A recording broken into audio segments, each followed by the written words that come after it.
Enabling Conversations. And I actually would like to take this time to welcome those that are joining us for the very first time. It's good to have you here with us.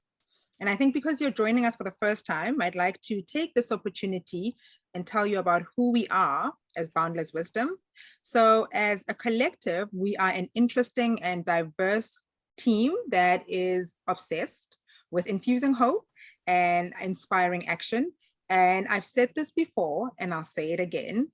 We absolutely love reflection, we love introspection, and we love life-changing application. So when you do get to work with us, be ready to immerse yourself in a courageously authentic journey, right? So what we do as a collective is that we connect, we create, we curate unique experiences that allow you as the individual to access your boundless wisdom.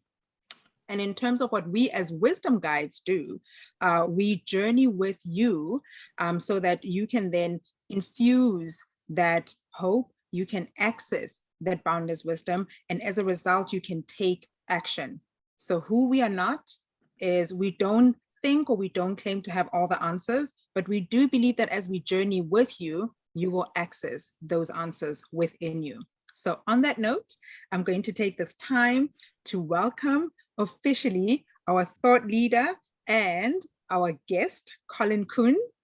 But before we get started, Colin, I see you're nodding. I want to start off today's session with your quote. Wait for it. So this is a quote from Colin, and he says, everyone is born with extraordinary, creativity, potential, and resilience. All they need is a little bit of help to find it. Okay, so I'm going to put that in the chat for you to think about in the background, but also just to let you know about, Colin. Sorry, I was trying to post this here. So just to let you know about Colin, Colin has actually over the past 30 years worked with professionals, he's worked with teams to help them really set extraordinary goals and achieve extraordinary results. And he's done so through infusing coaching and facilitating, as well as, facilitating coaching together.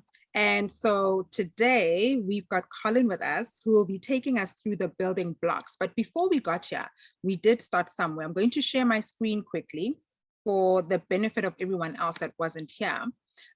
So we started off on the 23rd on the series by looking at the origins of enabling conversations. And so Colin, I'd like for you to please take us through the origins of enabling conversations, how they're different from the conversations that we have on a daily basis, and who can have these enabling conversations. All right, thanks, Amo, and welcome everybody. Great to see a couple of new faces and some old faces. Good to have you all in the room. All right, so the origin of enabling conversations, I think the starting point is just, we all have conversations all day, every day with a lot of people in a lot of different contexts. We have conversations with our families, we have conversations with our bosses and our team members, with clients, with family members. So conversations in themselves aren't anything unique. But if you look at the way in which people have conversations and how badly people have conversations, both in organizations and in our general lives, you'll realize just how much there is a need for the skills and the expertise that needs to be developed in order to have better conversations. The origin of enabling conversations really came from my training as a coach. I was trained probably 10 years ago as a coach, and have done, I think, probably about 950 hours of coaching with individuals. And in that training, when we were learning about coaching is really an enabling conversation. We have conversations with people when we coach them, and we have them in such a way, we've learned how to have those conversations in such a way that enables growth and development in others. And I thought to myself, to what extent are we able to take that learning, those principles, the core skills that come out of coaching conversations that I had learned and practiced, and give them to other people so that they can have more effective conversations. And so Enabling Conversations was born. I wrote a training program, and for the last 4 years have been running that training program across South and Southern Africa. It's had amazing results. I mean, people are applying these skills and insights in a whole number of different environments and contexts. Really the webinar is an opportunity for us to share not only what they are, what the foundation stones of enabling conversations are, but also the building blocks that make them up. How are they different? Well, enabling conversations, obviously, it's a conversation between two people. It could be a conversation between you and a group of people, which are specifically designed to enable growth, development, change, that empower people to make decisions for themselves, find solutions for themselves, and to move to a place where they wouldn't have got to had we not been there. So it's the way we show up in those conversations and what we do in those conversations that either makes them enabling or not. And we'll go into more detail around that. When do they happen? They could happen. Someone once said, is every conversation an opportunity for an enabling conversation? And I'm tempted to say yes. And I'm tempted to say yes because I apply the same principles with my children. When they come to me and ask me for help with homework or with friendships and conflict that they might be having, struggling with decisions, I can apply exactly the same principles. When I work with my coachees, I'm obviously having enabling conversations with coachees. When I run strategy sessions for organizations, I run them in such a way that I'm enabling a team of people to develop a strategy and really critically analyze what's going on in their strategy, and to shift them to a place in development where they wouldn't have got to had I not been there. And it's the utilization of those skills and how we show up in those conversations. So every conversation really is a chance for you to practice. Just before we go on, I just want to remind everybody that enabling conversations, the temptation is to see them as conversations with others, but they're also conversations that we have with ourselves. What kinds of conversations are you having with yourself that enables you? And I'll show you how that works in a few moments when we have a look at the foundation stones. But they're just as important. And the better we become at having enabling conversations with ourselves, the better we can have them with others, because we can start seeing how we react, how we respond, how we feel when we start asking ourselves tough questions, when we challenge irrational beliefs and inhibiting beliefs. But we'll get to that in a moment. And anybody can have them. Once you start kind of developing the skills, anybody can have them. So when you ask who can have them, I think it's a skill that is applicable across the world. One of the articles that I wrote that's on our website, I was listening to two politicians having a massive argument on the radio. And I just thought to myself, it is the epitome of disabling conversations, where two parties are so involved in their own internal conversation and being right and making the other person wrong, that there was no enabling. They came in with their views, they went out with exactly the same views. And we as listeners kind of lost faith in the political system because it was just, there was no questioning, there was no curiosity, there was no listening happening. Great examples of disabling conversations. So we definitely need some more of these skills around us. Yeah, and so last week, Colin, we did touch on foundation stones, and you took us through how beliefs and emotions also contribute in the stories that we tell ourselves. Please just take us through that quick recap, especially for the benefits of those that are joining us for the first time. Sure. Okay, so the first of the foundation stones, and we've called them foundation stones because it's really the core principles on which the building blocks of enabling conversations rest. And we really need to understand what these core principles are before we're looking at the various components that make up enabling conversations. And the first one is this idea that all human behavior is driven by emotions. And really what we are wanting to enable in others and enable in ourselves is a change in behavior, okay? So if I'm coaching Amor, for example, having an enabling conversation with Amor and she's really stuck, she's struggling to make a decision, she's struggling to move on in some aspect of her life, what I'm helping her to do is to think about what she could do differently, how she could respond differently, what decisions could she make. That's all action. And the principle here is that action is driven by emotion. So she's feeling stuck because she's feeling helpless, hopeless, anxious, worried, nervous, fearful, which kind of leads her to be stuck, so she can't move forward. So I've got to kind of help her change how she's feeling. But the principle here is that we can't change how people feel. Just by telling them to feel differently. I could sit and say to Amor, well, Amor, really, you don't have to feel anxious at all. Don't feel worried. It doesn't change. You can't choose an emotion. But what we can do is we can take the third component. So the thing that drives emotions are our beliefs. What do we believe about ourselves, others, and the world around us? What stories and narrative do we have going on in our heads, which is causing us to feel the way we do and ultimately to respond in the way we do? Okay, so everybody has a way of interpreting or creating judgments or making assumptions or having perceptions about the world around them and about themselves. And enabling conversations are really targeted at helping people become aware of where they're stuck, how they're feeling in the situation, and what conversation is going on in their head, which they can then start challenging and thinking about differently. And I'll give you an example now. You'll see later on when we look at the building blocks, what we are trying to do is to move people into action, because it's only in experience that our beliefs change. If you are terrified of public speaking, it is only through making a speech in public that you will grow your confidence, your feeling of confidence, because now you believe that you can make them because you've experienced it. So we're constantly trying to move people into action, not just knowing about something, but doing something differently as a result of what it is that they know. So experiences shape beliefs, beliefs shape emotions, and emotions drive behaviors. And for each one of those elements, we can develop a series of questions. So I could say kind of questions around behavior could be, and so what did you do? And when you did that, what effect did it have? All right. And how were you feeling before you did that?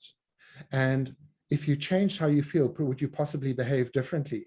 And so what did you believe about yourself? What did you believe about the situation? What did you believe about the person you were engaging with? Could there be a different truth? Could the beliefs that you've created in your head, the narrative that you've created about the situation, could that only be one way of looking at it? Could there be another way?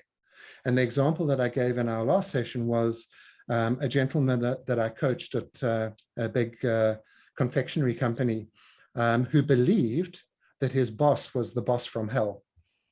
He had labeled her that, he had given her that label. And so every time he engaged with her from this perception, this belief that she was the boss from hell. And the problem is that if you engage with someone as if they're the boss from hell, immediately you're going to feel upset, frustrated, angry with them. It's going to come out in your behavior. And you know what will happen? You'll just create more of exactly what it is you're looking for. They will behave in line with your behavior. And you'll say, you see, they are the boss from hell. And so we start generating more and more evidence to prove our beliefs right. And in that coaching session, the whole coaching session was around, and so could there be a different way of seeing her, a different label? What if she was the person who was sent into your life to teach you the greatest lesson? What if she were your learning partner? And I challenged him, action, to go and engage with her, seriously engage with her, authentically engage with her as if she's my greatest opportunity to learn. She's my learning partner, my learning ally. And it was a profound experience for him, because just experiencing or engaging with her from that perspective was a different experience, which created different beliefs. He saw a different part of her, made him feel differently about her, and he then responded differently. And when he responded differently, by Jove, she responded differently, and he created more evidence to prove, well, maybe that belief was actually wrong. And so those beliefs are just stories, they're just narratives. And we really kind of need to start unpacking those. So that's really what we looked at in that particular foundation stone. And it sits on the YouTube, so you can actually log into our website and you can look on YouTube. You can actually look at a recording of that if you're wanting to look at it. The skills around enabling conversation, there are 3 fundamental skills, and they're very much like the legs of a stool. And so imagine the enabling conversation is the flat part that you sit on, and each of the legs are what holds the stool up. And those three elements are your ability to ask powerful questions, your ability to listen very carefully, and your ability to maintain the silence. And what we are trying to do as coaches, as enablers in a conversation, is to ask powerful questions that move someone to silence. You know you've done a good job when you kind of a coach, when someone stops and says, "Jeez, I hadn't thought about that. Just give me a moment. Let me think about that." It's in that silence that they're doing the work. All right, so what we are trying to do is to ask them questions that they've avoided asking themselves. Could there be a different truth? What responsibility have you had in this process? What impact did that behavior have on others? Could you allow them to experience you differently in order to create a you're really challenging that thinking. We've then got to listen to those answers and ask more questions. So listening is crucial. And one thing that we learn about is the ability to listen to what someone's listening to. What radio station are they tuned into in their head? Because you'll hear it coming out of their mouths. When they start saying, "Yeah, but it's never going to happen," and you really can't trust that person, they tuned into that narrative. That's interesting. So I'm listening to what you're listening to, and I need to ask you questions which allow you to steer away from that, because that's what you're getting distracted in your mind. And so it's listening, silence, and powerful questions. And we're going to have an opportunity next week to for you to experience some of those. And the last one is change. So change only happens when, in this environment, in enabling conversations, change happens when people are made aware. Awareness is always the starting point for change. Jeepers, I wasn't aware that that's how I was seen. I wasn't aware that that's the impact I was having. I wasn't aware to what extent my beliefs about my boss were shaping how I showed up in every conversation with her. Jeepers, I wasn't aware of that. I wasn't aware of the extent to which the stories that are going on in my head are shaping how I feel. And that I actually am aware now that I can change them.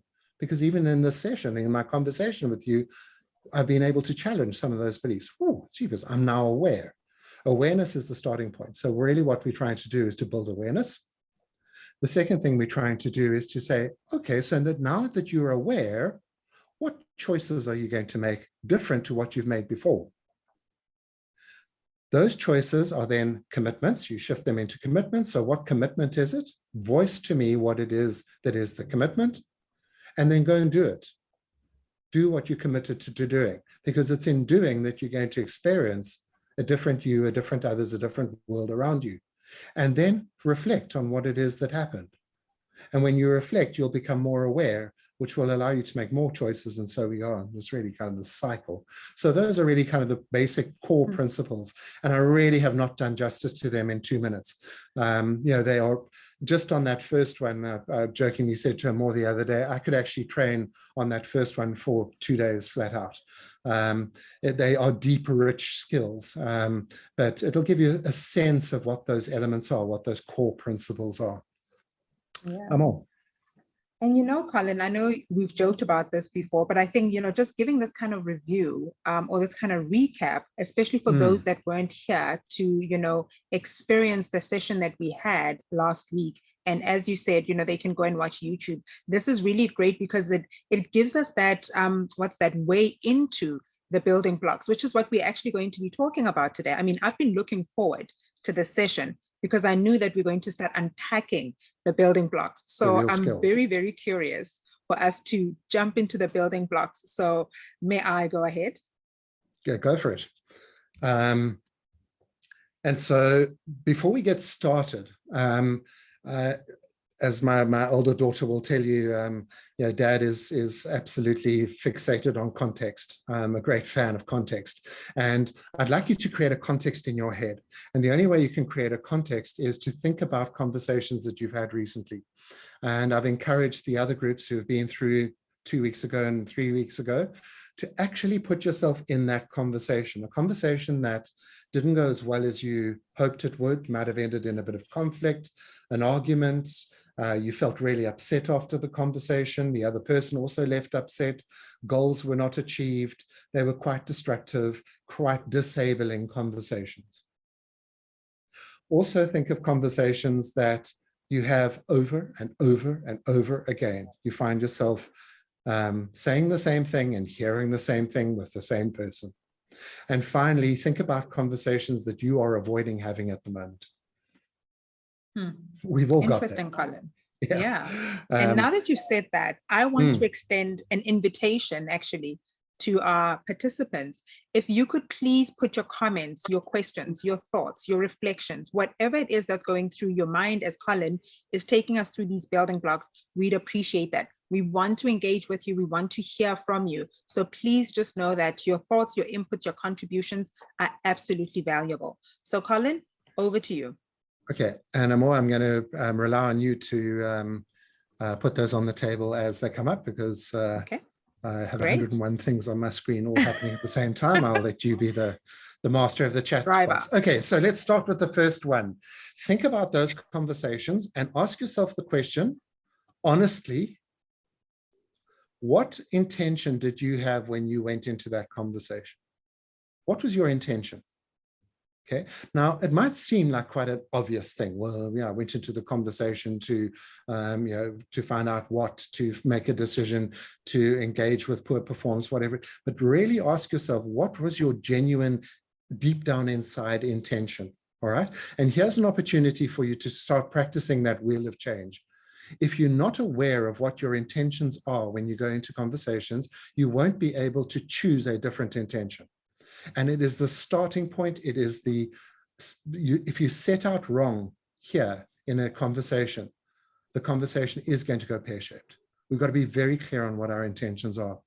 And so just think about, was your intention in that conversation genuinely to win, to convince, to overpower? Was your intention to help, to tell the person what you think they should do, to avoid responsibility, to shift blame, to prove that you were right, to provide evidence as to why you were right? What was your intention? Okay. Or was your intention, your genuine intention, to actually find a workable compromise, to help the other person grow, to grow the relationship, to enable and empower? Because your conversation has to genuinely come from that place. If it doesn't, it's going to be an ego-driven intention to win, to control, to overpower, to convince, to sabotage, to shift responsibility, to blame. We've got to consciously choose. I'm going to go into this conversation with my genuine intention to grow and to develop and to learn. Not only myself, but others.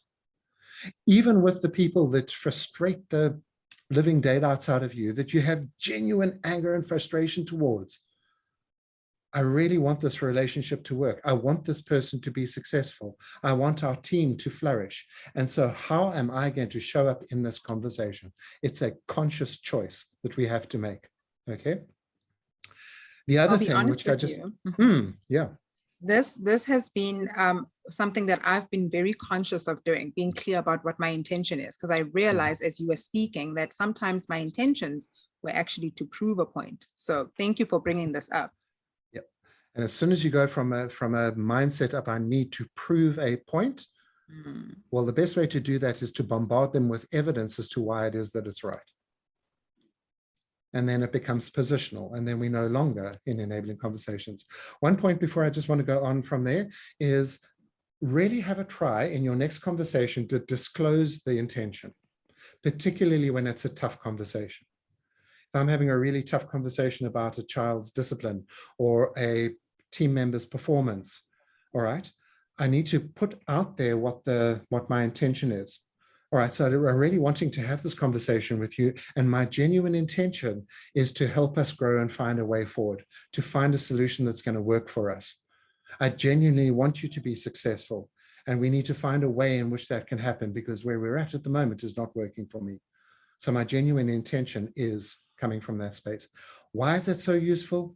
Because when the conversation strays and goes up out of off the rails, or becomes confrontational, or gets stuck, we can always go back. Sorry, can I just go back to what my intention was here? The intention of this conversation is to, so can we just get back on track? And yeah, It's a very valuable tool. Try it. Who knows? Might unlock some new insights and awareness. The second thing is being present. Golden rule of conversations is the more present you are, and the more present the person you are talking to is, the greater the opportunity for the conversation to be enabling. And what does presence mean? It's not only I'm present physically, but I'm present emotionally, psychologically, spiritually. I'm in the moment, in that moment with that person. Okay. And so what prevents us from being present? Mobile phones prevent us from being present, computer screens, noise around us. Okay. So if it's an important conversation, important enough, okay, we need to manage our environment, but more importantly, we need to manage our own internal conversations, because they are the things that prevent us from being present.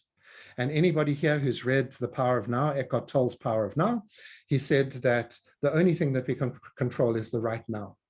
And so what happens when you see people starting to become coaches and they're practicing their coaching skills, starting out having enabling conversations, they get into this panic of, oh my goodness, have I just asked a question that's upset that person? And what happens if they, and so we get into this kind of we worry about what's gone past, or we're worried about what they might think, what could go wrong. And what happens if it gets, we're worrying into the future.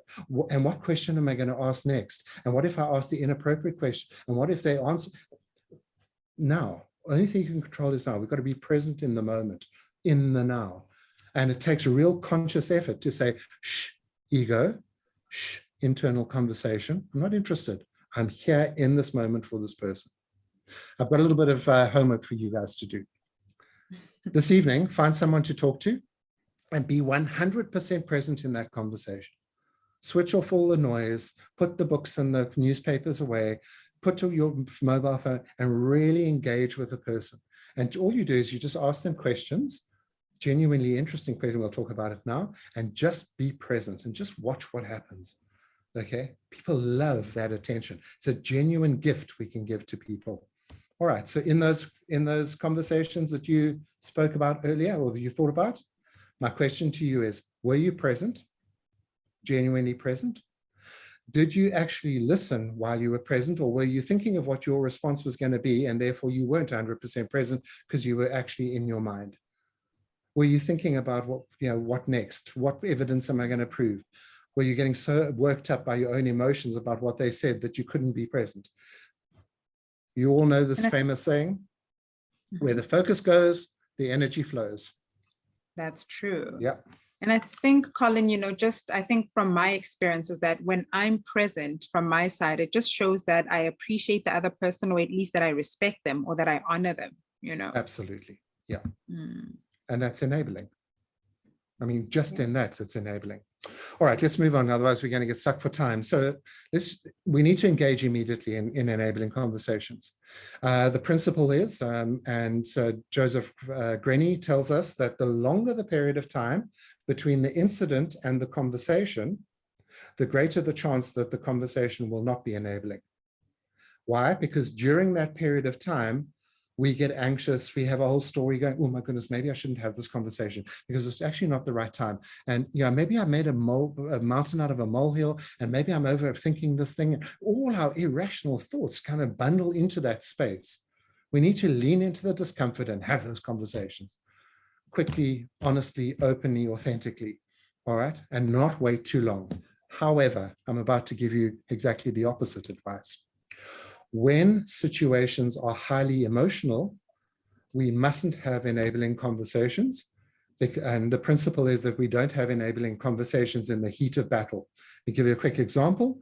If a team member of yours arrives late, repeatedly late for work, and they've just walked through the door and they're late again, and they're looking sheepish and embarrassed, and you're angry and upset, not a good time to have an enabling conversation. They've already got their whole story worked out. You're going to engage with them. You'll show up from a position of anger, frustration, punishment. So my intention is to punish, to tell them they're wrong, to correct them. All right. In that moment, not a good idea to have that enabling conversation. Wait until after lunch and sit down with them and say, hey, I noticed that you arrived late again this morning. Can we have a conversation about that? because my genuine intention here is to find a way to have you part of the team early on. It's crucial to the team, whatever that intention is. All right, because then the pressure's down, no one's anticipating anything. Don't have enabling conversations when the emotions are high, and I'll show you why in a moment. All right, so immediately if possible, lean into the discomfort, because the longer we wait, the more people get anxious, the more story there is, the more excuses there are, and the more anxious we get about having the conversation. And then we show up in that conversation from a place of anxiety, which is not helpful. All right, sure. Genuine curiosity. I love the concept of genuine curiosity. And there are two skills that are involved in genuine curiosity. One is, if I'm genuinely curious, I'm going to be asking questions, curiously asking questions.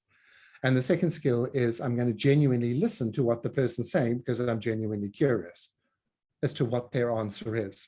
Okay, so it's really listening and questioning, which are the core skills of enabling conversations. And so another piece of a challenge for you. In the next conversations that you have in the next couple of days, all I want you to do is to start every conversation that you have with a question. So when someone comes and says, yeah, cheapers, you know, our boss is saying, ask a question. And then ask another question, and then ask another question. See how many questions you can ask. Show genuine curiosity. And I did a fascinating exercise once with a group of salespeople, and I challenged them to sell whatever it is, a bottle of water. And I said, all I would like you to do is to sell a bottle of water just by asking the customer questions. Okay, can you get them? Can you move them to a sale, to buying, just by asking questions? And it's an amazingly powerful tool because it comes from a place of I'm genuinely curious as to what your needs are, what it is that you've tried, what it is that you haven't tried, what solution would you like, what endpoint are you wanting here? We should come at it from genuine curiosity. And particularly at a time when conversations are fraught with anger and frustration and conflict, that's the time when we need to be most genuinely curious, because our egos are not going to want to be curious. They're going to want to be right and to prove why they're right. And why, if I'm right, would I show any interest in something that is the opposite, which by definition is wrong? But it's in the wrongness that we find difference. It's just different. It's not wrong. It's genuine curiosity.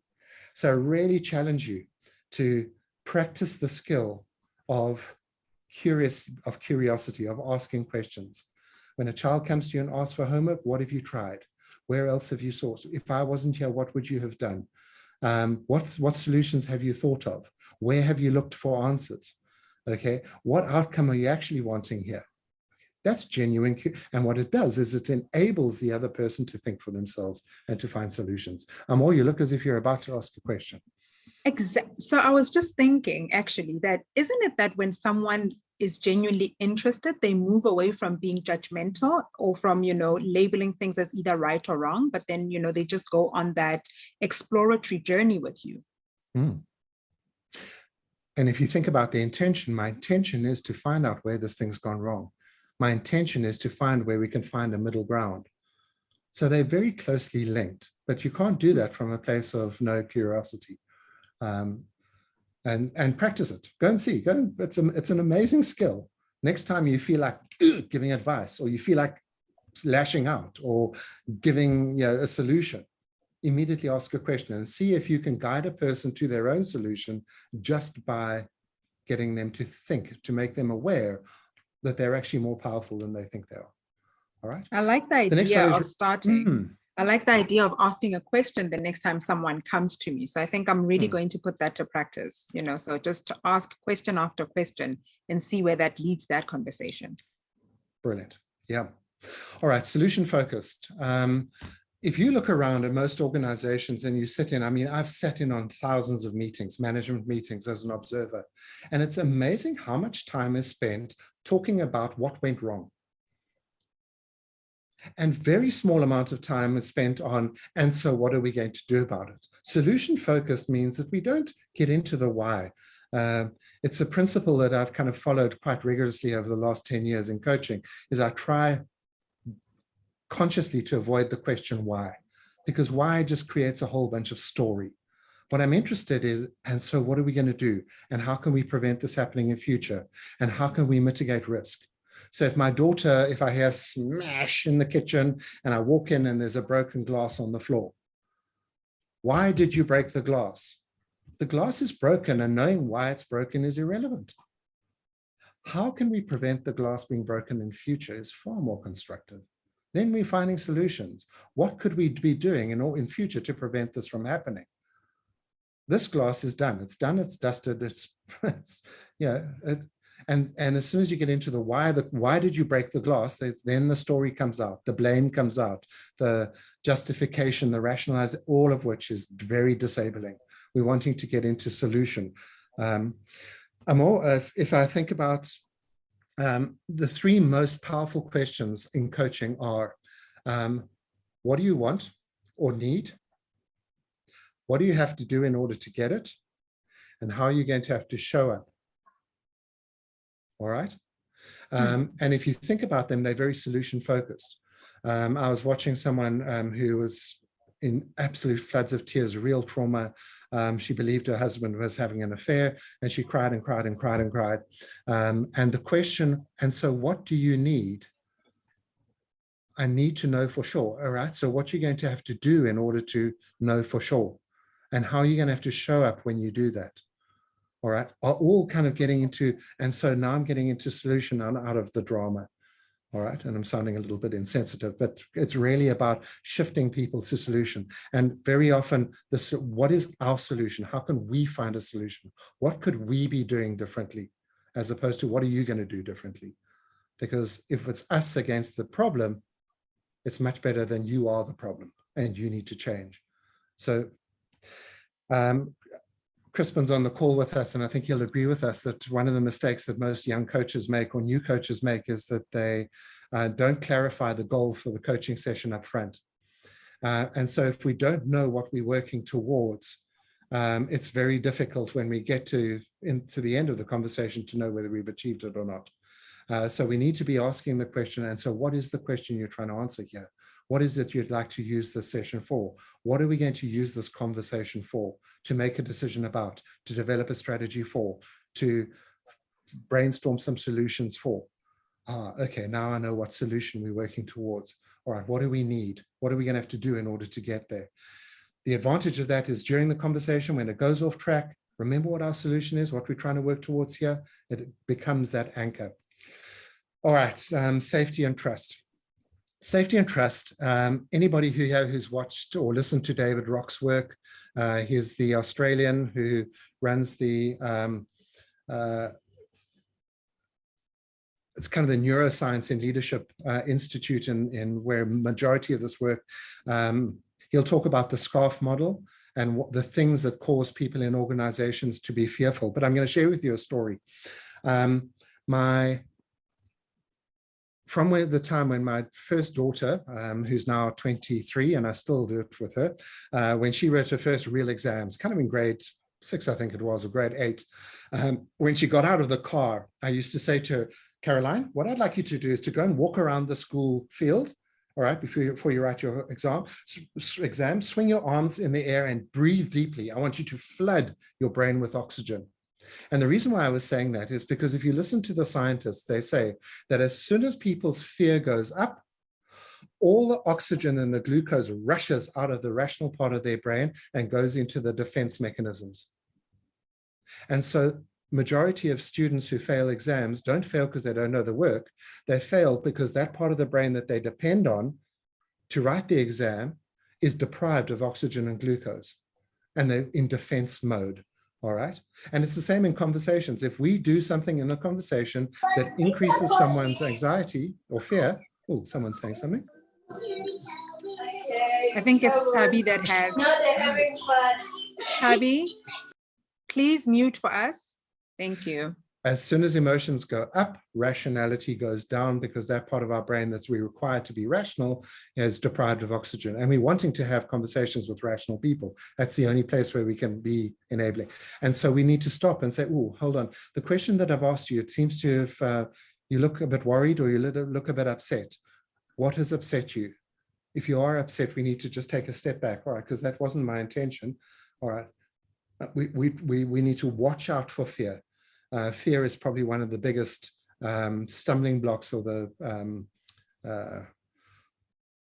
poisons of enabling conversations. As soon as there's anxiety, rationality goes down, and all people's time is spent in their ego defense strategies and not in finding solutions and taking responsibility. And we talked about trust already. Trust is built through experience. I believe you are trustworthy because I've experienced it before. The more conversations we have that are enabling, the more people will trust us when we have conversations that are tough. We need to have that jar of marbles of multiple conversations. Yes, Amal. Yeah. I was actually thinking, Colin, so how can one create safety, let's say between two colleagues that are disagreeing or they may be feuding over something? How can one create safety in that kind of situation? My gut feel response and the impulsive response to that is we need to have conversations about conversations. I'm actually feeling a little bit worried about talking to you about this because I'm worried that the conversation is going to go the wrong way. Can we just talk about a way in which we can have this conversation so that we don't get into that space? Because you'll probably agree with me that when we've had these conversations before, it's kind of gone pear-shaped and we've both left feeling a bit frustrated. So can we just talk about how we could have these conversations differently? And just doing that takes away the potential fear, worrying about that it's going to go the same way, developing a strategy that we can link to and hold each other accountable for, which makes those conversations more effective. And would that be similar to, for example, coming up with the rules of engagement beforehand? That kind of contracting that would happen between the two exactly colleagues. It's kind of the code of conduct, the way in which we have conversations around here. It's our culture of conversation. And if you set them up front, then we can each hold each other accountable. So when I start becoming aggressive in the conversation, you can say, whoa, hold on a second. We agreed that we wouldn't get aggressive and what I'm experiencing is aggression. Okay, so now I'm aware of it, so I can choose a different, you're right. Let me back off, let me position that differently. Okay, so there are multiple tools around that. I mean, safety and psychological safety in organizations is such a crucial conversation at the moment, a burning topic. All right. And there's just one comment here, Colin, before you move on, from Shinyi, where she says, I love that conversation about conversation. So what you made reference to, conversing about what you're going to converse about. In all conversations, there are two parts to it. There's content and there's process. And so often we get bogged down in the content. We spend so much time talking about the content that we don't talk about the process that we just use to discuss content. And if we don't do that, if we don't clarify that, if we don't unpack it, it makes the content distracting and we end up down the same rabbit holes every time. Let's quickly move on to attachment. Yes. Another one of my favorite topics. Anybody who's interested in this, go and find yourself a book called The Five Levels of Attachment by a guy called Don Miguel Ruiz Jr. He's a Toltec Mexican, and he wrote a book called The 5 Levels of Attachment. And what happens in disabling conversations is we get very attached to our own rightness. We are so busy being right that anything other than our rightness is by definition wrong, and we make it wrong and we over-exaggerate our right. But being right is an ego thing, because what it does is it says, I'm attached to my rightness. I get attached, it defines me. It is almost like what I believe to be right, what I believe to be, good and the proper way to do stuff. And I become quite attached to it. And therefore, if I don't defend it, I'll be betraying myself because it defines me. And you kind of got to say, whoa, there is no such thing as right here. There are different perceptions. There are 7-8 billion different perceptions about the same thing out there in the world. And so it's not about right, it's about difference. My perception is just one perception. And so I need to be genuinely curious about all the other perceptions that might be out there. Didn't realize. That's interesting. And so genuinely curious, finding out about others' perceptions gives you the opportunity. And can I share with you how I saw this? Oh, now I understand why we feel so differently and we're responding so differently. Beliefs, emotions, behaviors. Okay. But if I'm attached to my being right, I was in a coaching session many years ago. I was being coached and I was getting very frustrated about a situation which is happening with a family member or happening at the time. Oh, and I was angry and I was justified. And I was telling the coach all the evidence as to why I was so right. I'd built up a whole library of evidence and I'd looked for that evidence. So we become very selective when we're being right because we look for evidence to prove us right. And she asked me the question. She said, oh, that's interesting, Colin. And Colin, so what are you being so right about? And therefore, who are you making wrong? And by making them wrong, all right, you are requiring them to change. And who are you to be the one to determine whether other people change or not? That's hugely self-righteous. And it was like this kind of experience that created real awareness. All right. And so what are you being so right about? Could there be a different right? Could there be a different approach? And we become attached to our rightness. And my last comment, the more attached we become to our rightness, three things happen. We generate evidence to prove that we are right. The boss from hell, I'll only see evidence to prove that she is the boss from hell because I'm so right that she is. Number two is that we become very judgmental of anything that's not our rightness. And number three, we become closed-minded to everything that is not our rightness. And therefore we become disabled because we go into conversations with a set of beliefs and we leave with the same set of beliefs. We haven't gained anything and we've actually damaged the relationship. That's not enabling. Whatever we are, 8, 9, 8, this attachment to, the rescuing. Over the last couple of months, I've been sitting in coaching triads where as a coach, I sit and watch people who are learning to become coaches. And the most difficult thing for most people is not to give advice, suggestions, recommendations, make decisions for the other person, give solutions to the other person. People almost, they literally can't bear it not to give advice, especially when someone comes with a real genuine problem that is a heartfelt problem and it's emotional.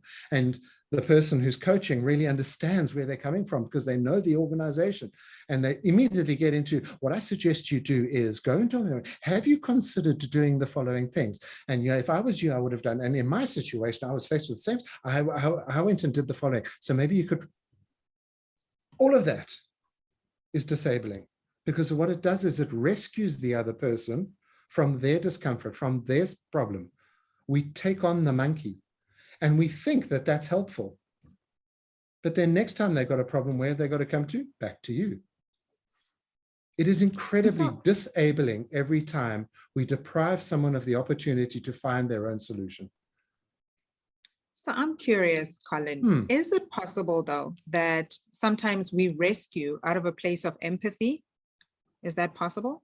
Oh, our motives are great. We do it out of empathy. We do it out of wanting to help. We do it because we feel guilty if we don't help. We're going to feel guilty for not being helpful. There's a lot of social acclaim. Oh, such a helpful person. We very often subconsciously do it to keep the other person dependent on us. If I keep rescuing you and giving you advice, I keep you believing that you can't have as good a suggestions as me. So you become disempowered. And so you'll always look to me for solutions. And then you'll always be dependent on me. But that's hugely narcissistic. All right. We've actually got to, our intention needs to be genuinely honoring the other person's ability to source their own solution. They have it in them. All we need to do is to facilitate that out of them and be very careful of asking leading questions or questions that are cloaked as advice. Have you considered doing the following? Have you considered speaking to, have you considered having a conversation with them about? Is not an empowering question. What have you tried? What outcome do you want? What are the various options open to you? Which of these options can allow you to achieve that? All right, because we're helping the person become aware and then go and do something that they haven't done before so that they become enabled. Remain conscious. You'll probably agree with me, some conversations, it's easy to become unconscious. And I'm not talking about that fall asleep conversations. It's about, if the golden rule here is that You're either 100% conscious or you're 100% in reaction. You can't be a little bit in conscious and a little bit in, it's either one or the other, okay? And conscious and reaction. So either we consciously choose to share our intention, to be honest about our intention, to be genuinely curious, to not rescue. We consciously choose to remain solution focused. We consciously choose to park our attachments, to challenge our beliefs, to let go of us being right. That's a conscious choice. Because if you don't make a conscious choice, you'll just be in reaction, and reaction is bad habits. And if you keep doing what you've always done, you'll always get what you've always got. So you've got to consciously choose to do something differently and remain very conscious in the conversation. Wait, whoa, hold on a second. I've got a whole bunch of stuff going on in my head. This person has really hooked me because I'm starting to feel frustrated and angry. Let me own that. Hey, can I just stop this conversation? I've got a whole bunch of stuff going on and I really don't want that to distract me. Can we just come back in 5 minutes because I really am interested. I need just time to check out, to just kind of take a deep breath, and then we'll start again. That's being conscious. That's owning and taking responsibility for what's going on for you. It's being conscious, consciously aware and consciously choosing. Commitment to action. Guys, it's quite simple. You can't think your way through change, conversation your way through change, plan your way through change, strategize your way through change, debate your way through change, learn your way through change. You can't. The only way things change is when you do something different to what you've done before. All of you will leave this webinar and you'll kind of go away into your lives. And the tacky hits the tar when you either choose to do things differently to what you did before, or you could say, oh, that was really interesting. And then you continue with life as usual. And every conversation from now on is the same. So what do you consciously choose to do? What commitments are you going to make to yourself right now about how you have conversations? What actions are you going to take that are out of your comfort zone? All right. You've never done them before, and there's no evidence to prove it's a good idea, but you're going to give it a try 100%, not knowing what the outcome is going to be, but in the possibility it could be extraordinary. But you'll never know until you try. It's in the trying that we experience, and it's in experience that we change our beliefs, which changes how we feel, which changes what we do. And that's the journey we're trying to get people through. We were working with a client the other day, 2 seconds, and they argued for about 10 minutes as to whether they should have a bi-weekly meeting or a weekly meeting as a department. And I said, well, guys, make a decision. We're going to have a weekly meeting. Go and experience it and see how it went. And after a couple of weeks, stop and say to yourself, how well is this working for us? Not so well. Okay, well, the only way we would have known whether a weekly process works or not is by doing it. So go and do it, experiment. That's the only way of knowing, because debating it backwards and forwards is irrelevant. All right. It's about moving people into doing something courageously that they've never been done before. And the final one is to take responsibility. Look at the word responsibility. Our ability to respond, regardless of what's happening in the conversation, we can choose how we respond. When we get hooked, when we get emotional, when someone unfairly criticizes us in that conversation, we can consciously choose how we respond. We are responsible for how we show up in conversations. And we are responsible for the way in which the conversation is going to go and whether it stays on track. All right. So we need to take on some of our own responsibility for that. And I'm going to, because there's no time, and Amor, I've got an idea. Yeah. So in our next session, and we didn't plan this, in our next session next week, what I'm going to suggest is there's a 5-step technique in how to engage in really tough conversations. It is, and people very often tell me that, it's easy to love your own ideas, but it's an incredibly powerful tool. It's a very simple tool, and I'll share it with you, and we'll post it on the website as well. I'm happy to share it because all of us are faced with really tough conversations, and I'll show you how that conversation works, and then we can have a couple of examples of conversations where we apply that and these tools, and it shows you how to take ownership and responsibility in particularly tough conversations, courageous conversations. How do we engage in them in a very constructive way? And I'll show you how that's done. So there they are. We've done a real kind of high-speed, low-level rush through them, But those are, what I want to leave you with is just go back and think about those conversations. And if you use this as almost like a checklist, I can guarantee you where conversations went wrong, you're having the same conversation over and over again, you are avoiding having conversations, I guarantee you 2, 3, 4 of these things will be present. Which are they? What are you going to do about them? What action are you going to take? How are you going to consciously, now that you're aware of them, choose to do something different? If I'm suddenly changing color, my TV in my hotel room suddenly turned on in front of me. So I might go red, green, blue, but it's probably a good indication for me to bail out. Amor, over to you to wrap up. We see you there, Mr. Traffic Light, turning all sorts of colors. Wow. But just before we round off, I'm one color again. In the next 2 minutes or so, when you were sharing about committing to action and taking responsibility, the word self-respect popped up in my head. And I thought, if I commit to action and if I take responsibility, I'm actually saying I respect myself enough to want to see myself grow or to want to see different results. So that's just a word that popped up in my head. Amor, I can't overemphasize the importance of applying exactly these 11 components to yourself. When you make excuses for not doing things, when you irrationally respond to things, you're not listening to yourself. You're not being present for yourself. You're not creating a safe space for you to challenge your own beliefs and perceptions. You are being right, okay? And it's about self-coaching, self-enablement is the greatest place for us to start before we go into those conversations with that. Let me stop talking because we are over the time.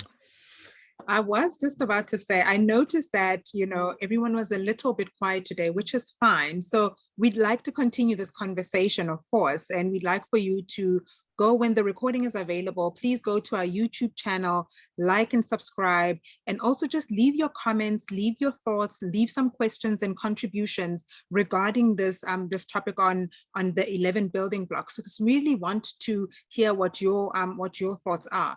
And also, as Colin has said, please do join us next week where he'll share that very interesting tool on how to have difficult conversations. And maybe we can get to practice the 11 building blocks with one participant. We'll have a bit of a lucky draw, and maybe people can, have an opportunity to experience how the 11 building blocks can work in a real life situation. Yep. So we'll be back here next week. This is our last installment in our series Enabling Conversations. So next week, same time at 6 o'clock till 7 o'clock, we'll be here. But please make sure that you follow us on social media, Boundless Wisdom, ZA, also on Instagram, Facebook, LinkedIn, and please visit our website to learn more about our wisdom guides and what it is that we offer. And I want to also just encourage you to set up some time and maybe book a sprint for you and Colin to think and reflect about 2021, and maybe even start to think about what 2022 can look like for you. So on that note, just want to say thank you to everyone for taking the time out. We'll see you back here next week at 6 p.m.